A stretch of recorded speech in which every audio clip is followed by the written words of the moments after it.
Okay, welcome back to another Dynodaze video, and as you can see, a red FN2. What else would it be other than a red FN2?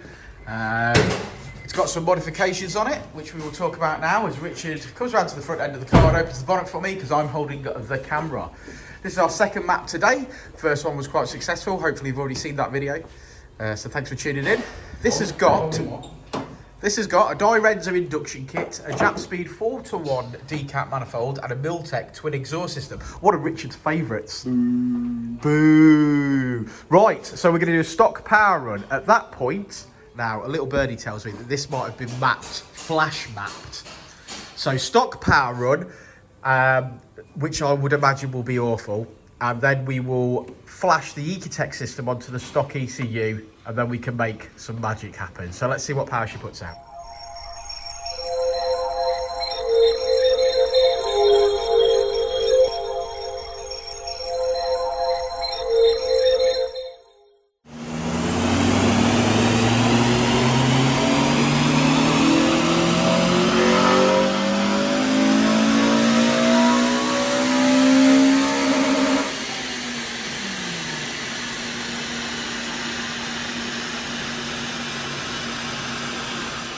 Well, just because this one's been flash mapped, we thought we'd show you that it's on the rich side, as you can see. She's made 213 brake horsepower, and we think we're going to improve on that. I should hope so. So there you go. Okay, so I'm calling that lunch. Let's tune it after lunch.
Okay, so I said at the start of the video that this vehicle had actually already been mapped, albeit a flash map using a KES V2 piece of equipment.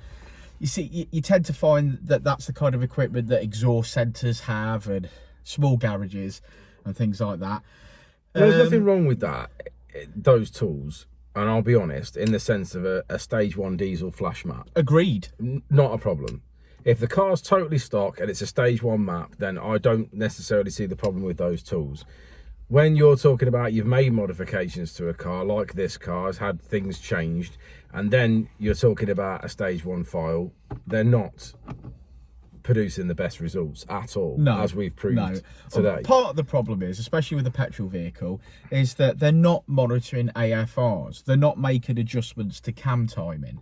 They're not tuning the car. What they're doing is flashing another map upon it. Yeah.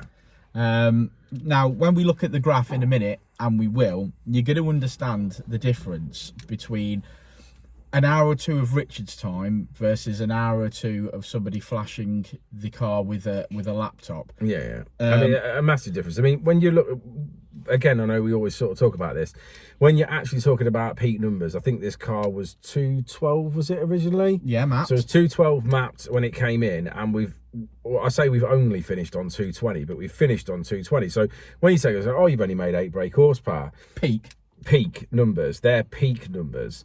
Because Hondas make peak power, peak revs, that's always what we're talking about when we're referring to that. But everything below that is massive. I mean, we at 5,500 RPM, we've made 50 horsepower. 50 horsepower. Well, 50 wheel horsepower we've made, in fact, in that realm. So it's actually more brake horsepower than that. We've actually made 50 wheel horsepower. Now, you can't make 50 horsepower on a lot of a small turbo car when you're tuning. So to say that it was already mapped and then still make 50 wheel horsepower in that mid-range is massive. But that's time and effort. It is attention to detail, making sure that the fueling's right in the correct areas, and you know, that's the way it should be. But when we look at the graph in a moment, all the area under the top blue line is additional power. Yeah, all of it. Literally, it's not one point on that graph it hasn't made power. Yes, admittedly, before VTEC, it's probably only made around the same 5 to 8 brake horsepower as it's made at the very top end. But like I say, in the mid-range, there's literally 50 horsepower in the mid-range. So it's like, you know, you might only have a small bit at the bottom and a small bit at the top, but like that. But nobody's driving this car at 8,600 RPM. No, they're not. They're driving it all of the rev range before that. Yeah, of course. Admittedly, like you say, but not very often are you. I mean, obviously, we all do drive sometimes and drive on the limited, but what I'm saying is predominantly that's not where it is. If you were just general driving and you go to overtake something, it's in that 3,000 to 5,000 RPM band, isn't it? Where all the improvements are. Yeah. Or the biggest improvements are. Yeah, if you imagine that you're ringing this car's neck at 8,600 RPM, you've already gained you've already had all of your power increase before that. Yeah, that's right. So the two cars side by side, right?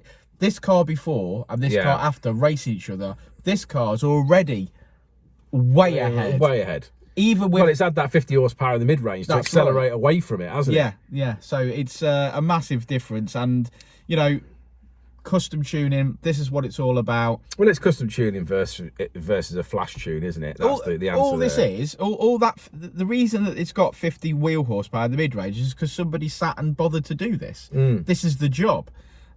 Someone could just flash a file on it and you're 50 brake horsepower down. So you know, Ecutek software is phenomenally good anyway, but it does come with that price. The price of what do we, I can't remember what we charge now. 600 we quid. charge 600 quid for this service to map your FN2 at this particular, with these mods and stuff. Your 600 pounds is well worth it at that point. Well, for example, like we had a message the other day and someone had been charged 210 quid for a flash map. A stage 2 flash map. A stage 2 flash map. And it was 210 quid. Now, admittedly, that is a third of the cost. But when you're talking about that level of gains... But it's only a tenth of the job. Yeah, that's right. But then when you look at, like I'm saying, when you look at those gains, there's your proof for the extra money, ain't it? You watch. I'll bet you there's a review of this. I can guarantee it. That because he's from Swindon, so he's going to drive this car home, he's going to have a sprightly drive home, it'll feel instantly transformed to him, he's going to love it. I'm sure he'll comment on this YouTube video. Yeah. So let's hope he comments below with his real honest opinion. Yeah, and his thoughts and let's see what it is. But I could almost guarantee that he's going to absolutely love this car. He might get that taste and want to go further with more modification, because we've said it before, the Dyrenda induction kit is not the best induction kit. The Miltec twin exit exhaust is not the best exhaust. We could swap those two parts out And definitely make more power. And definitely make more power. And then he could still go RRC and so on and the so sky's forth, the yeah. limit. But But when you're looking at a car coming mapped and a car then having just a revision on the map, no modifications, just a revision, that's an amazing set of games. It's fantastic. It's fantastic. Right, should we have a look at this graph Let's then? do that. Okay, so here it is. This is what we're talking about. This massive amount of power underneath the blue line. It's still an NA car. So that amount of power for an NA car, just with the revision of the map, as Richard says, is phenomenal. He's going to love it. So we finish on 220 brake horsepower, which is just shy of 190 at the wheels. So I hope you've enjoyed this video and the bit of information that we've got. I'm going to go and give the printout to the customer, get some paperwork done, and we're going to get on with an EP3 next. So thanks for sticking around, guys, and we'll see you on the next one. Before and I'll say it again. Life moves pretty fast.